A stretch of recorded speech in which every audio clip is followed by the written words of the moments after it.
Hello বন্ধুরা, আমরা পৌঁছে গেছি দীঘার জগন্নাথ মন্দিরে। অসাধারণ সৃষ্টি মুখ্যমন্ত্রী মমতা ব্যানার্জির এই জগন্নাথ মন্দির তৈরি। সত্যি যুগে যুগে থেকে গেল এই মন্দির। এই হচ্ছে মন্দিরে ঢোকার 2 নম্বর গেট ও তার 360 ডিগ্রি ভিউ। আর ওই দূরে ওইটা হচ্ছে 3 নম্বর গেট।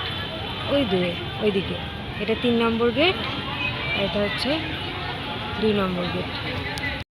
সত্যি অসাধারণ সৃষ্টি, দারুণ সুন্দর লাগছে।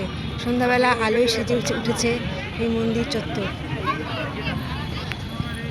পরপর 4টি মন্দিরের স্তম্ভ, আর এই যে এরকম কিছু স্তম্ভ করা, আর ওইদিকে সম্ভবত পুরোহিতদের থাকার জায়গা।